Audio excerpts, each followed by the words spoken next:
Close your eyes and picture the worst place on Earth 50,000 years ago. Most people picture the same thing. Frozen tundra, endless snow, wind that cuts through skin. Somewhere in Ice Age Europe, maybe Siberia, where a human being could freeze to death just standing still. You're wrong. And the real answer is so much worse. It's almost hard to believe humans made out alive at all. The worst place to be 50,000 years ago wasn't cold. It wasn't frozen. It wasn't gray or empty or silent. It was warm. It was green. It was full of sunlight, rivers, and soft grass that felt good under bare feet. And it was almost certainly the deadliest place a human being has ever tried to live. Here's the strange part. When the first humans arrived there, something happened that barely left a trace. Their bones, their tools, their camps, almost all of it is missing from the record for thousands of years after they showed up. Scientists still argue about why. Hold on to that question, because we're going to answer it. And the answer is more disturbing than you think. This is the story of the first humans who crossed the ocean into Australia, and why it might have been the single hardest survival test our species ever faced. Start with the trip there, because just reaching this place should not have been possible. 50,000 to 65,000 years ago, Australia was not connected to Asia by land. Even at the lowest sea levels of the Ice Age, there was open water in the way. Real open water. Deep enough that you could not see the other side. To get there, humans needed boats. Not rafts you paddle across a calm lake. Ocean-capable boats, built well enough to survive real waves, real currents, and real distance, with zero knowledge of what was on the other side. Think about that for a second. These people had never seen Australia. Nobody had ever come back to describe it. They pushed out into open water toward a horizon that might have held nothing at all. In 2017, archaeologist Chris Clarkson led a team excavating a site called Majbeeb in northern Australia. Their findings, published in the journal Nature, dated human occupation there to roughly 65,000 years ago. Stone tools, ground ochre, and grinding stones, buried in layers that pushed the timeline of human arrival in Australia back further than almost anyone expected. That means humans reached Australia by boat, tens of thousands of years before anyone reached the Americas, and thousands of years before humans reached most of Europe. So here's the first thing that should blow your mind. Long before humans figured out farming, before they built a single permanent house, before they invented writing, they had already solved deep-sea navigation well enough to find and settle an entire continent nobody knew existed. And then they stepped onto the shore. And the real nightmare started.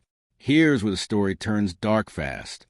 Australia, 50,000 years ago, was full of animals that don't exist anywhere on Earth today.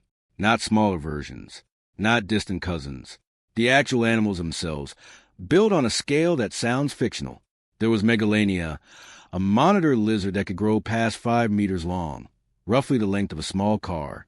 Fossil evidence suggests it was an ambush predator, capable of taking down prey many times its own weight. There was Thylacoleo, the marsupial lion. Despite the name, it wasn't related to real lions at all. It had bone-crushing bite force, retractable claws, and researchers studying its skull structure believe it hunted by dropping onto prey from above, likely from trees or rocky overhangs. There was Diprotodon, a wombat relative the size of a small car, weighing close to 3 tons. Not a predator, but an animal large enough to trample anything in its path without even noticing. And there was Genyornis, a flightless bird over 2 meters tall, with a beak strong enough to crush bone. Now, picture stepping off a boat, exhausted, hungry, with nothing but stone tools and fire, into a landscape where every single one of those animals was watching you as either a threat or a meal. Here's something that makes this even more real. In 2007, a park ranger in Indonesia was killed by a Komodo dragon, a modern relative of Megalania, only about 3 meters long, less than half the size of an extinct cousin. If a 3-meter lizard today can still kill a grown adult in seconds, picture what a 5-meter version, built for exactly this kind of ambush hunting, could do to a group of exhausted humans who had never seen anything like it before. That's not ancient history anymore. That's a warning about what the smaller cousin can still do today in broad daylight to people who know it's there. But it wasn't just the big animals that made this place lethal. It was how they hunted. Thylacoleo's fossil remains have been found deep inside cave systems across Australia, far from any entrance, in total darkness. Researchers studying these caves believe Thylacoleo may have used them as denning and ambush sites, meaning it could strike from complete blackness with almost no warning. Think about what that means for a group of humans looking for shelter. Every dark opening in the ground wasn't just a place to hide from the weather. It might already belong to something with claws built for killing in total silence. There was no safe direction to look. Threats came from above, from the water, from the tall grass, and from underground. A group could do everything right, post a watch, build a fire, stay together, and still lose someone to an animal they never even saw coming. And here's the part that should really sit with you. These humans had crossed an entire ocean, using nothing but raw courage and rough boats. They survived that, and then the actual test began the moment they reached the shore. If a story like that means anything to you, if the idea of humans facing something this brutal and still making it through generation after generation hits you the way it hit me while researching this, that's exactly the kind of story this channel exists to tell. Hit subscribe now, because it only gets heavier from here. Now here's where we come back to that question from the very beginning. Why is so much of the early evidence from this period missing? For a population that supposedly settled an entire continent 50,000 to 65,000 years ago, the actual physical evidence, bones, camps, tools, from those first several thousand years is incredibly thin. A handful of sites, scattered artifacts, long gaps in the record where almost nothing survives. There are a few explanations, and none of them are comforting. The first is simply time in geology. 50,000 years is an enormous stretch. Coastlines have shifted. Rivers have moved. Entire landscapes where early humans likely lived along the coast are now underwater, submerged when sea levels rose again at the end of the Ice Age. Whatever evidence existed there may be gone for good, sitting on the ocean floor. But the second explanation is the one that matters most for this story: population size. Researchers studying the genetics of early Australian populations, including work published by geneticist Alan Cooper and colleagues, suggest the earliest groups may have existed in small, scattered numbers for a long stretch after arrival, likely due to the sheer difficulty of surviving in this landscape. Small populations leave behind less evidence, fewer bodies, fewer camps, fewer tools, simply because there were fewer people to leave anything behind in the first place. Put those two things together, and you get a chilling picture. Humans cross an ocean to reach this place, and then the years immediately after that crossing may have been so brutal, so filled with predators and unfamiliar dangers, that the population barely held on, not thriving, not expanding quickly, barely surviving generation after generation, in a place that never stopped trying to kill them. That's the answer to the riddle from the start of this video. The evidence is thin because for a long, dangerous stretch of time, there may not have been very many people left to leave any. So, how did humans eventually turn this place from a death trap into a home? This is where the story splits into two threads, and historians still argue over which one mattered more. The first thread is climate. Australia was already drying out during this period, becoming hotter and less predictable, and some of the giant animals may have been struggling to survive that shift on their own, long before humans became a serious factor. The second thread is us, and this one is uncomfortable. Researcher Gifford Miller, studying the eggshells of the giant bird Genyornis, found evidence that the timing of its extinction lines up closely with the arrival of humans, and, specifically, with a dramatic increase in the use of fire across the landscape. Early humans used fire constantly, to hunt, to clear land, to signal, to manage the terrain around them. Over generations, that changed entire ecosystems, shrinking the dense forests many giant animals depended on and replacing them with the open grasslands we associate with Australia today. Author and scientist Tim Flannery has argued, in his research on Australia's ecological history, that humans may have acted as an entirely new kind of pressure that Australia's giant animals had never faced before and had no evolved defense against. These were creatures that had never encountered a predator capable of planning, of using fire as a tool, of hunting in coordinated groups with weapons. Nothing in their evolutionary history had prepared them for something like that. So somewhere in a long, brutal stretch after that first landing, the balance of power began to shift. Slowly. Not because humans became stronger, because they became smarter about the fight they were already in.